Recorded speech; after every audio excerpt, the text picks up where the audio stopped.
I am very honored to be the coordinator of the panel. So I want to just to welcome, and there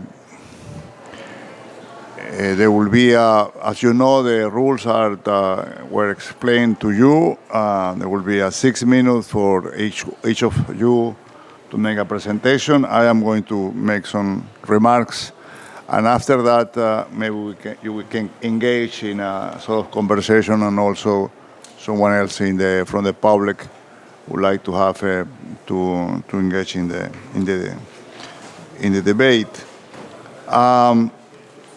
Our panel deals with very interesting subject, as most of you know. From what I understand, the title, the organizer didn't give me a conceptual note of the subject to deal with, but I think that the idea of this panel is to explore, to talk ways in which the lawyers, attorneys, somehow can contribute to the rule of law. There are many things has been said about lawyers. I recall one of the plays by William Shakespeare. Maybe you are familiar with the famous phrase or infamous phrase that kill all the lawyers.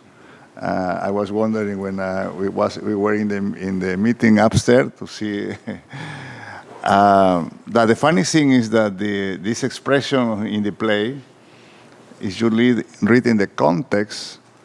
The character was suggesting the king to kill all the lawyers because the lawyers were creating a problem to the king. They wanted to be what we call today a dictator.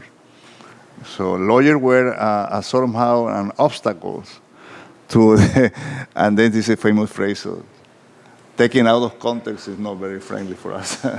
Kill off a lawyer. Anyway, so let's begin by making some, I am going to make a sort of provisional, if you wish, definition of rule of law or a concept about rule of law, and then each of us may contributed to see from the different angles. You know, the law studies is very interesting because it's very peculiar with lawyers, because we can be practitioners, we can be in the bench, in the academy,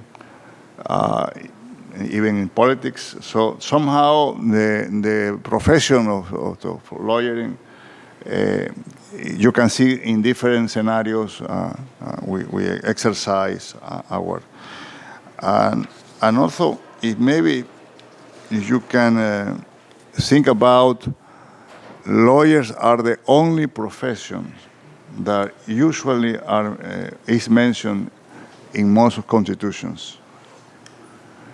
In most constitutions of the world, there is the right to be to assist with a counsel. You don't see in other professions, engineering, dentists, medical. It's very interesting to see that the importance of our profession, that we are somehow guardians of one of the important fundamental rights, that our profession is mentioned in most. I am not familiar with all constitutions, but most of the constitution, our profession is mentioned in the highest law. Okay, if we can say that, and give me, you have some thought about this, but the rule of law is a durable system of laws, institutions, norms, and commitments, or values, or culture, which deliver one, accountability. One of the, let's say, byproduct of rule of law is accountability. Governments, as well as private citizens, are accountable to under the law. Second, the law is clear, publicized, stable, and apply evenly. This is another of the tenets of the rule of law. It ensures human rights, property, contracts, procedural rights, etc. Rule of law means also open government, the process by which the law is adopted, is administered, is adjudicated, and enforced, are accessible to everyone, fair and efficient. And finally, through the rule of law, society has justice, which is delivered timely by competent, ethical, and independent representatives, neutrals, who are accessible, have adequate resources, and reflect the makeup of community they serve. So this is idea in general of what we can have a different opinion, maybe, and you are free to question this or to add, but with this premise, what I would like to see is each of you to see how in the exercise of your profession, how can we contribute to the strength of the rule of law. Those of us that practice law in the private sector have a certain, I would not say problem, but we defend basically one side, our clients. How can we somehow balance the defense of our client with the defense of the rule of law? To what extent is that feasible? Is that possible? Is that a dream? Or there is a way that you can? I put this in the question for those of us that are in the authors, like here we have Elizabeth, that is a well-known judge. So maybe the focus is a different angle from what we know. Anyway, so let's start with each of you, each one of you. Okay, first, Hüseyin Demir? Yes. Yeah, you're. Hi. You need this or? Okay, thank you. You just mentioned about accountability and clarity because it's very important for the rule of law. So I'm going to give you another perspective, not just legal practitioners in empowering the rule of law, but the purge on legal practitioners, how that eradicate the rule of law, given a specific case, Turkish case. Because, you know, in the last 10 years, Turkey has witnessed this eradication of rule of law. And that happens because of the government's started with the corruption investigation and the importance, therefore, I'm going to mention a little bit about that. The biggest corruption operation in the history of Turkey has happened in 2013. Suspects were general manager of the Halkbank, which is a case in the United States as well, and children of government members of business, and Rıza Zarraf, which is a case in the United States as well. Then when this investigation started, as a result of this case, the government started intervention because the then Prime Minister's son was a suspect as well. And then this corruption case, as a result of this intervention of government, of the police officers and prosecutors who carried out the investigation were dismissed. The investigation file was taken from prosecutors, Celal Kara and Mehmet Yüzgeç, which are in prison now, and transferred to another prosecutor. And that prosecutor decided that there is no room for the prosecution and closed the case. That was the start of intervention from the government. And then the government started changing the rules. And there was an election of the High Council of Judges and Prosecutors in 2014, and government supported a specific group with full force. And then after that election, new era for the judiciary in Turkey. More than 800 judges' place changed because they were not collaborating with the government officials. And also, there has been new court established. That's a special course. And this court's called Peace Criminal Magistrates. It's not a court, actually. There's one judge there. And the duties of the courts of first instance are normally determined according to provisions of the law of number 5235 on the establishment and duties of powers of the courts. And then criminal courts are peace courts. The criminal courts of first instance and heavy penal courts and other criminal courts established by special laws.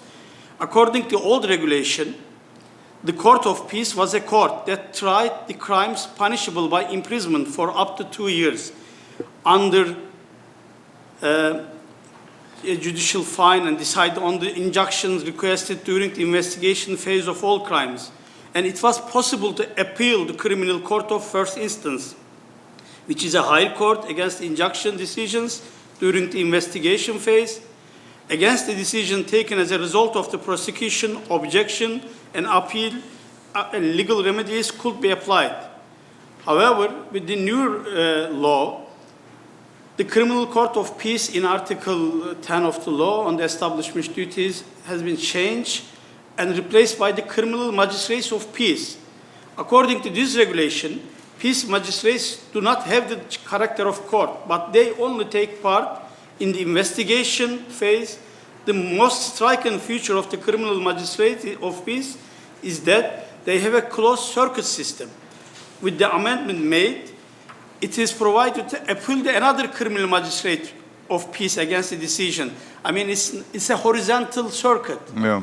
And criminal magistrates of peace, which are exclusively authorized in matters such as apprehension, arrest, search, seizure, blocking of access to website, and physical examination of suspects, and are limited in number and judged of which are designated and appointed in a closed circle, have been also criticized by international agencies, institutions.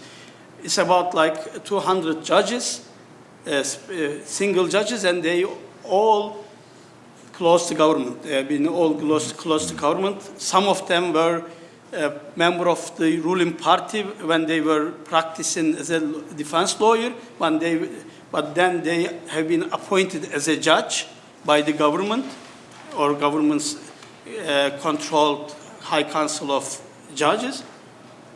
That was the one era. And then in Turkey started the arbitrary detention because of these judges.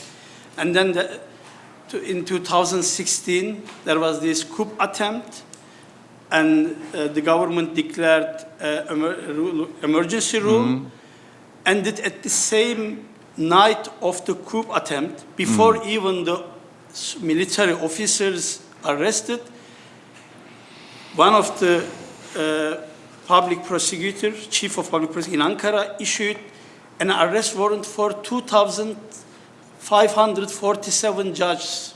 Wow. And so that night, they start arresting judges and prosecutors.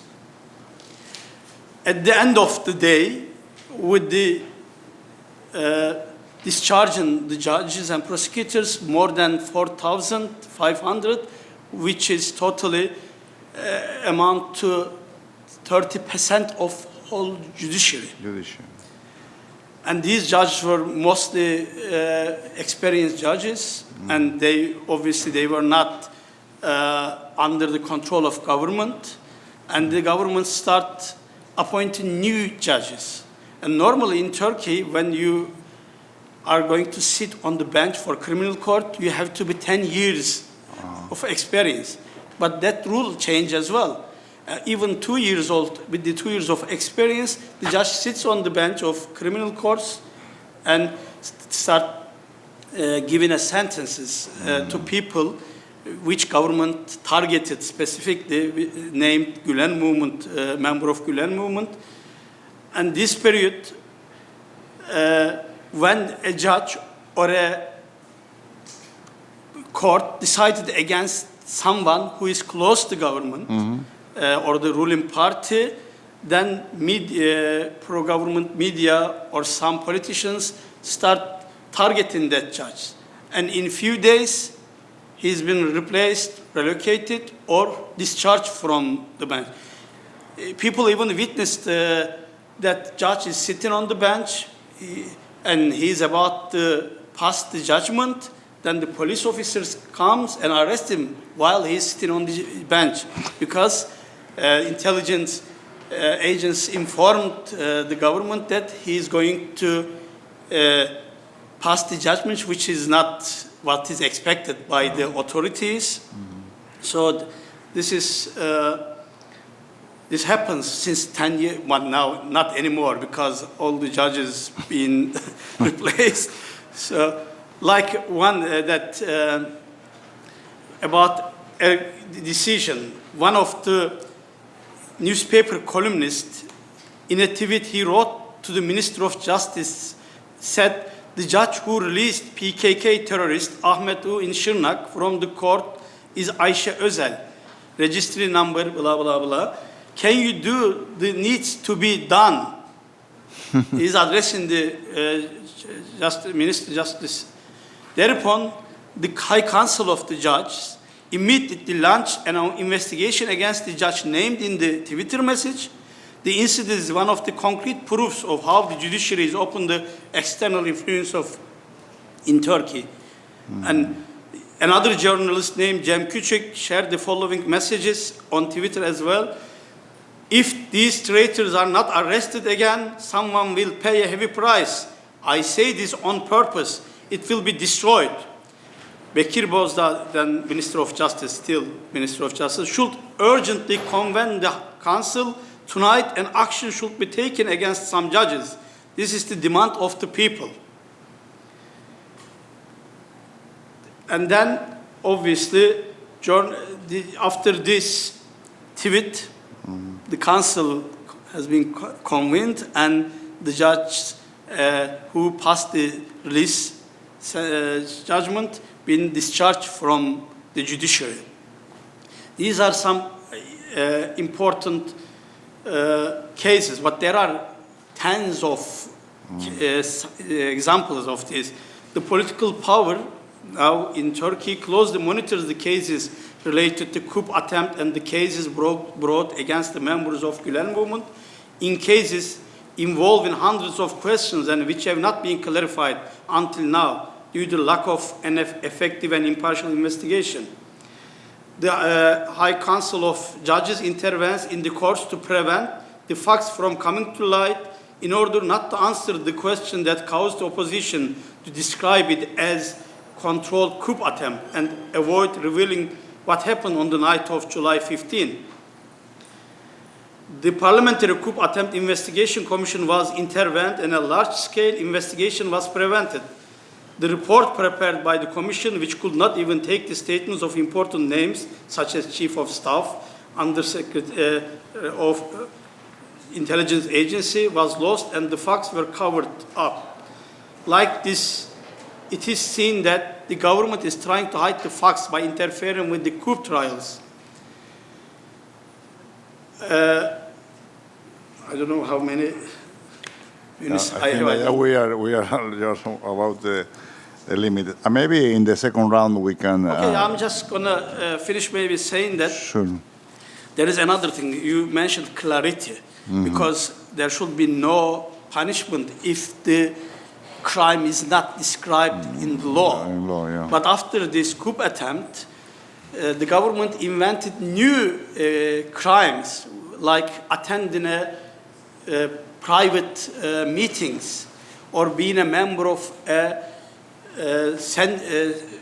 trade unions or being a member of an association, which is not described as a crime. Yeah. But then they said that the Prime Minister, then now President, said that these are traitors, so these trade unions, these associations, these are serving the foreigners, foreign powers, etc. And now there are also an application which can be downloaded from Apple, being as an evidence for a crime, being a terrorist member of terrorist organization. And now maybe 150,000 people being tried, brought to court for these kind of allegations, and more than 2,500,000 criminal cases were opened on the basis of being a terrorist member of terrorist organization. This is one side. And the other side, you can't find, if you are accused of being like a specific part of society, you can't find a lawyer, defense lawyer. Because at the beginning of this era, some lawyers start representing these people against these allegations, but then they start arresting lawyers as well. More than 600 defense lawyers being arrested, put in detention, and now more than 250 lawyers are in prison at the moment. Because the government and the government-led judiciary now identify them with their clients. So what I've been trying to show you that legal practitioners is very important for empowering the rule of law. Yeah. And when the authoritarian regimes want to get rid of rule of law, their first target is always legal practitioners, judges, prosecutors, or lawyers. Thank you. Sure, thank you very much. Maybe we come back later on and we can ask you some questions, maybe member of the panels. From Turkey, we move to China. Your professor is a well-known professor in China. He has written many articles, and please have the floor, and we would like to hear you. Thank you. Thank you. Thank you. Thank you, Mr. Chairman. The topic of our panel is legal practitioners on empowering the rule of law. Since I'm from a university, I'm a professor of law school, so I would like to give my presentation from a Chinese scholar's perspective. Perfect. So my presentation consists of two parts. First of all, I would like to give you a general picture of China's legal education. At present, in China, there are about 600 law schools. 600 law schools. Now, the number of universities about 2,000. So there are about 600 law schools, and about 100,000 students enter the law school each year. So the number of the students each year, about 100,000. They are ranging from the bachelor degree, the master degree, to doctor degree. So there's degrees in law schools. And the outlets for law school students are diverse. So unlike the professional legal education in the United States, because all the students will become the lawyers after their graduation, in China, legal education is more like that of the European model, like the elite education. So not all of the students will become the judges or the prosecutors or the lawyers. Some of them, or now even many of them, will go to work in the government offices, like the public officials, something like that. So the outlets of the law school students are diverse. So this is the first part of my presentation, just like a general picture of China's legal education. Now, the second part is legal education now is one of the most popular professions in China. Yes, not only in terms of the wealth, but also in terms of their social status. Because in China now, the rule of law is more and more important. So yes, we need the people who have such expertise to resolve the disputes either between the common people and even between the government officers. Now, at present, there are about, according to the official data, there are about 500,000 registered lawyers in China, about 500,000 registered lawyers. In addition to the law school students who choose to work in a law firm, some of the lawyers are the former judges and prosecutors. Now, they retire from the court or from the government department to become a lawyer. Of course, they also have the legal education background. Before they become a lawyer, they work in a court or in a government department.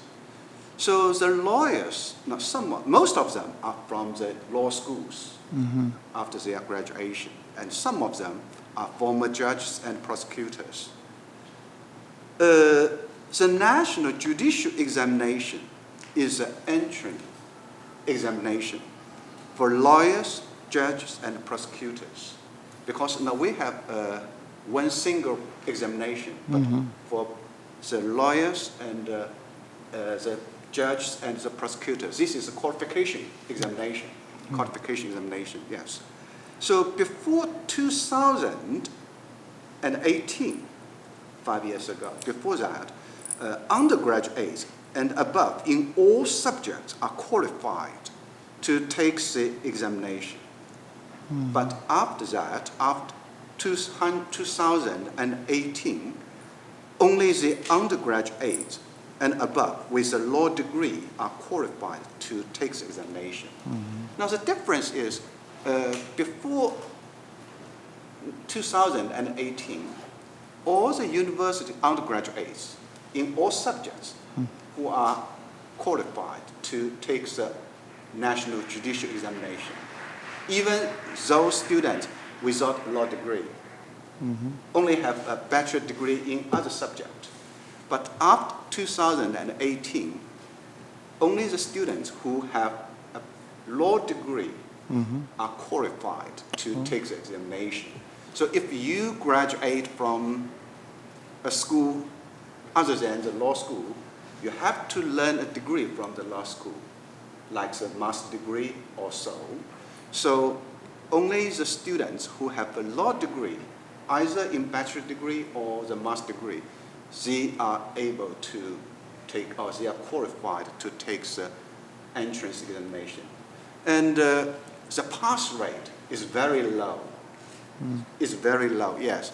According to the current data, only about no less than 20% of the students who can pass the examination. So the examination is very competitive. It's very competitive. But anyway, as I mentioned just now, a legal education, a legal profession is one of the most welcome professions in China. Yeah. So this is a competitive profession, but this is also a welcome profession. Yes. So now, since I have only 7 minutes, so I have to stop here. Yeah. So if you have any further questions, we can discuss Sure, later. of course. We are going to have more time for that. Thank you. From China, we move to Ecuador. We have here the privilege to have my compatriot, Laura. Please take the floor. Thank you very much, Hernan, and thank you everybody for being here. I'm going to talk about a fundamental right that entitles all of us as individuals, which is the right to have an employment and to earn a living with dignity. This right is at a particular crossroad in the world, and particularly in my country, Ecuador, where we have norms to protect and take care of people. But this very moment, millions are being excluded and marginalized in part because of those laws. As Judge Kennedy said this morning, we cannot be indifferent because we can lose freedoms. My specialty is conflict resolution, So I'm going to present these ideas with the absolute conviction that crises bring opportunities. But it's important to name the problems, to call things as they are, to have a good diagnosis. And ADR certainly can give elements, can bring elements, tools, ideas, and concepts that can help to overcome these obstacles that we face in this crucial aspiration for millions of people. The United Nations understands the importance of economic development and human rights, and it has plans and aspirations in the face of the most complex crisis in human history, which we are going through right now. That crisis involves economic, environmental aspects, also the devastating effects of the COVID-19 pandemic, not to mention the advances and threats of artificial intelligence to millions of jobs. So through the 2030 Development Agenda, the United Nations has emphatically declared that we must not leave no one behind. That's the principle, leave no one behind. And they have established global commitments known as Sustainable Development Goals with the fervent desire to achieve a more inclusive societies by 2030. Specifically, SDG number 8 refers to achieving decent work and economic progress for all. This goal seeks to generate significant and quality employment for everyone. And that's very important, everyone. In the latest assessment, the International Labor Organization analyzed the setbacks that this goal has suffered due to the pandemic. And it would take years to recover from what we have already achieved. However, in this viewing of crisis as opportunities, the pandemic also has reminded us the importance of interconnectedness. For better or for worse, we are all connected, and actions in one place, no matter how remote, have impact everywhere.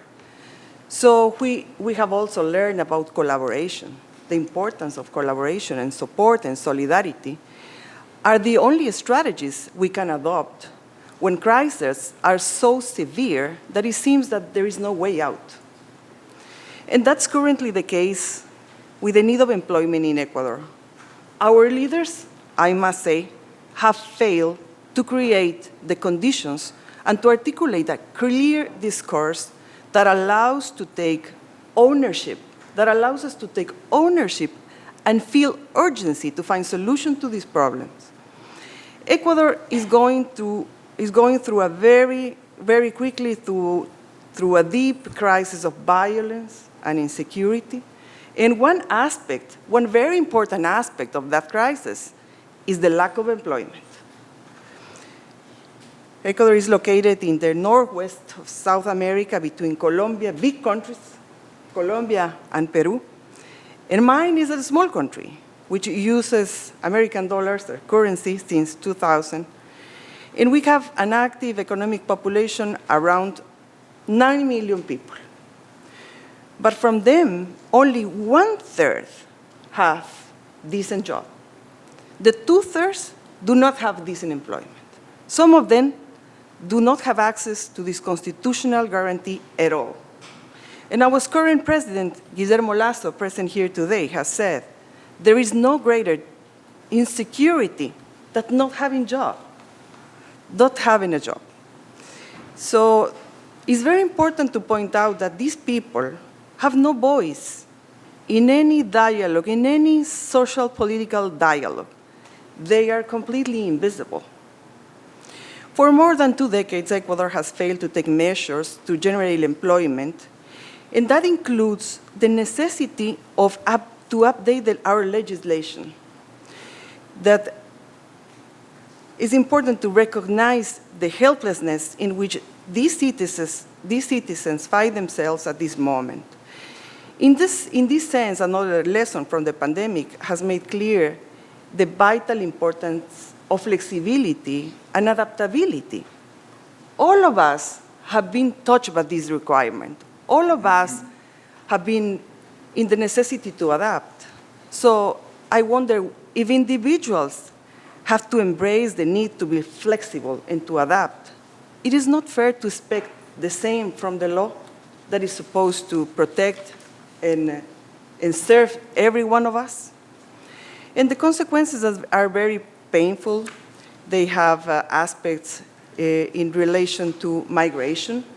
We just need to look around in New York City, and I take the opportunity to thank New York City for caring about migrants, because we can find thousands of Ecuadorians here on the streets. And I'm talking about mothers with young children, sometimes more than one, trying to sell candy or fruits. Look around, go to the subway, and you will find Ecuadorians. And it's very clear to any one of us to see that phenomenon. And it's also important to point out the aspect with criminality. We, in Ecuador, powerful criminal gangs have adopted the practice of recruiting young people, even children, into activities as a way to exercise their right to work. So I want to point out that this crisis, this conflict that has many aspects, is also very related to the rule of law. Because in Ecuador we have a labor code from 1938, which is very, it needs an update. But also we have a block of constitutionality which embraces principles of many other countries like equality, in dubio pro operario, but a very particular principle that we called intangibility of labor rights. This principle, meaning that the idea that norms cannot be touched, is related to a principle from procedural law called reformatio impaius, which translates as not reforming for worse. But the problem is in Ecuador we have adopted this intangibility principle as something absolute. So instead of referring to basic labor standards, which is important because we need to also embrace freedom and the possibility that we can adapt to the times, we have adopted this principle applied to all the labor norms. So there is a trend, a legal trend in Ecuador, and including the Constitutional Court in Ecuador has decided that this principle must be adopted as an absolute, which is one of the main reasons why all these persons that need to be protected by the law are leaving behind. So it's important to point out these ideas in these kind of forums because they are like seeds. They can grow. And the General Assembly is meeting this year in September to talk about the advancement of these goals that are very important to the world. And I would like to emphasize the importance of analyzing the rule of law not as something that is set, something that is just by itself, because laws can be very unfair as well. And this is the case of Ecuador, and thank you for listening and for caring. Thank you very much. Our next speaker is Ivan Camino. He is from Colombia. He is, I guess his expertise is criminal law, and we would like to you have the floor. Thank you, Mr. Chairman. The profession of a lawyer, of a criminal lawyer, is, in my opinion, the most beautiful in the world. Let me underline that within it, criminal law is the specialty that presents the most challenges. It's comparable to a roller coaster, but at the end of the journey, the satisfaction of having fought for a cause will always prevail. This is true regardless of whether the result is in a victory or a defeat. Our struggle is always focused on respecting legal guarantees. A lawyer, both in the present and throughout his career, must promote the social sense of his profession. But when I talk about enhancing the social sense, I am not referring only to performing pro bono defenses or bravely and persistently dedicating oneself to the defense of a single cause. The social sense of the profession implies a much deeper commitment, a commitment to humanity.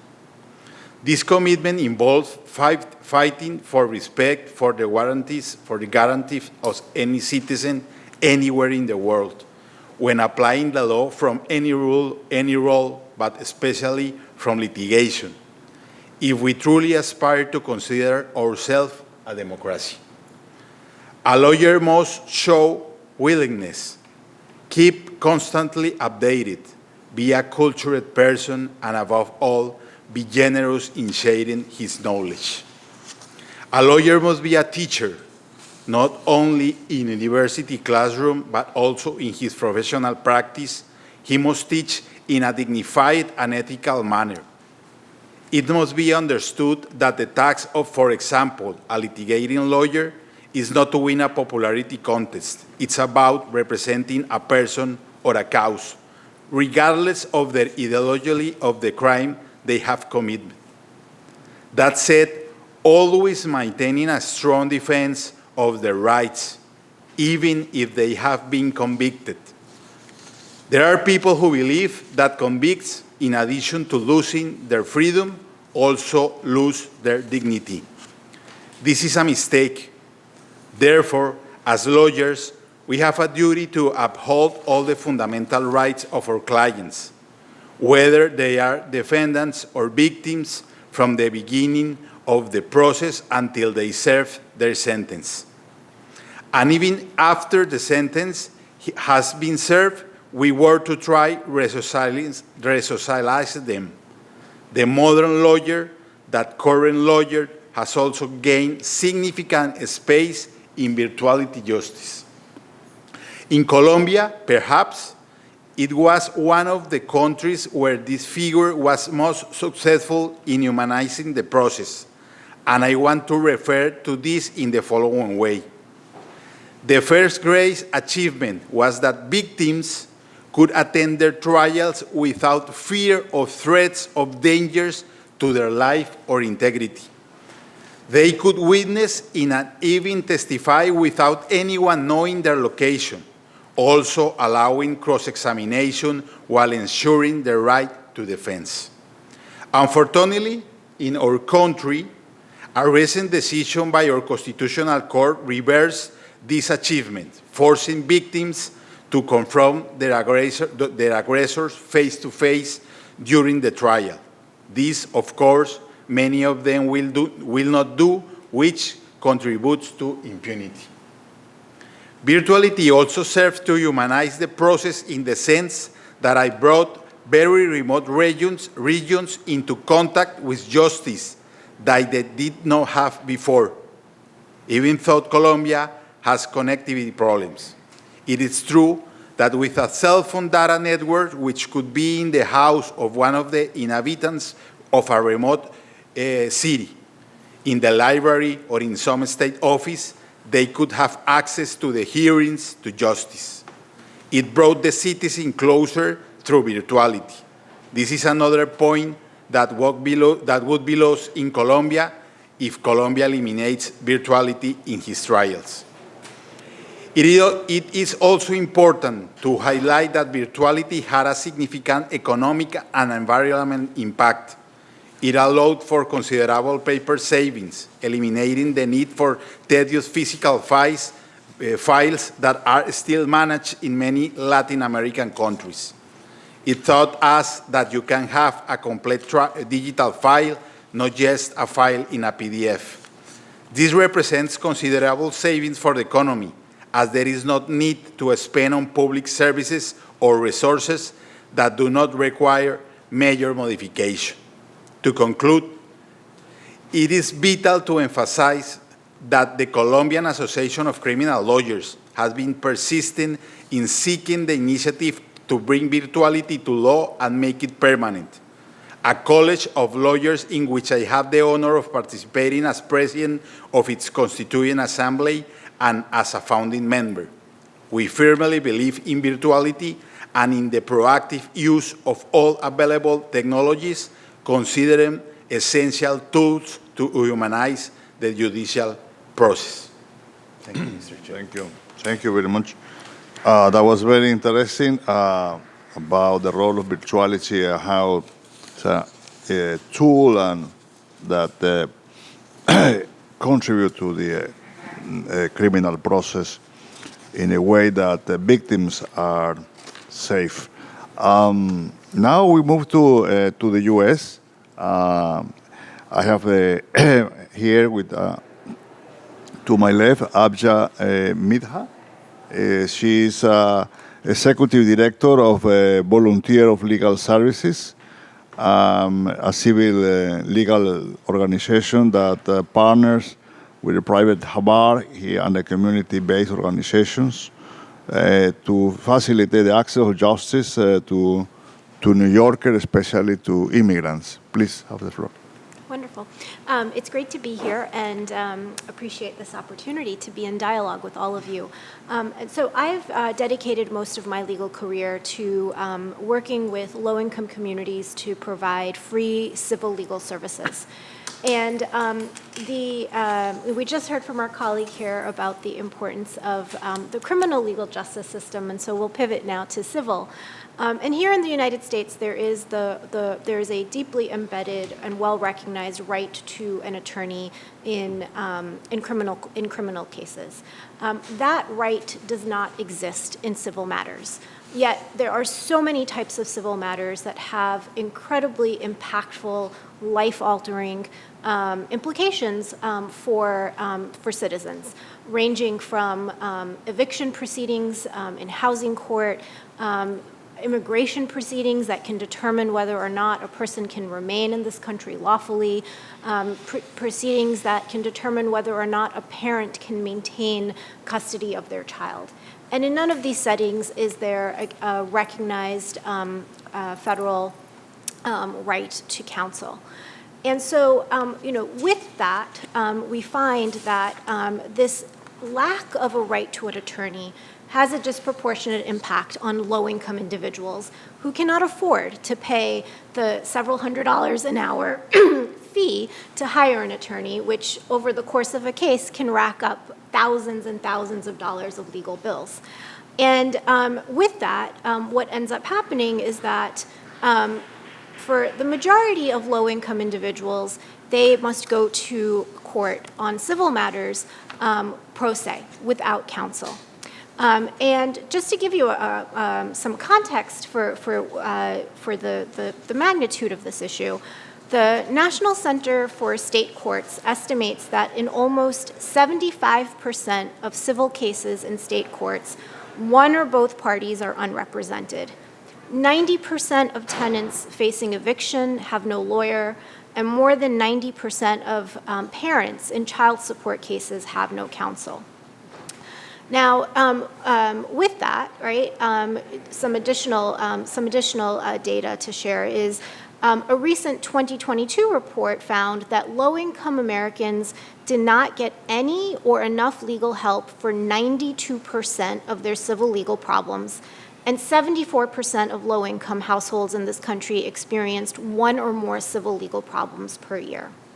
In New York City, just given our location for this event, less than 20% of the civil legal needs of low-income families and individuals in New York City are met.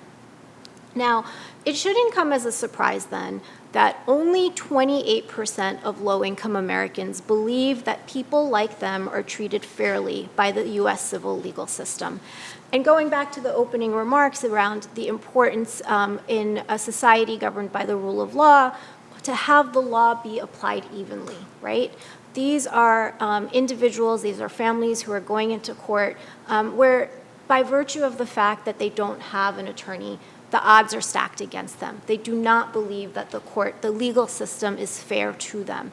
And that really does have real implications for the confidence in the justice system that we have. And this is something we hear from our clients every day at the organization I currently lead and over the course of my career, where low-income individuals who come to us, one, they're just absolutely thrilled to finally have someone who's listening to them, who's willing to take their case.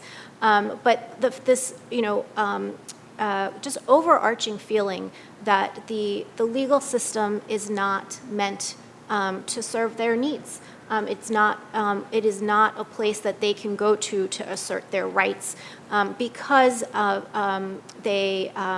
is hard to understand, it is bureaucratic, they don't have that right to an attorney to help them with these proceedings. And so with that context, there is a growing movement across the United States at the local and state levels to introduce legislation that would guarantee the right to an attorney in high-stakes civil proceedings. And it is very much an effort of attorneys and advocates and grassroots organizers, issue by issue, county by county, and state by state.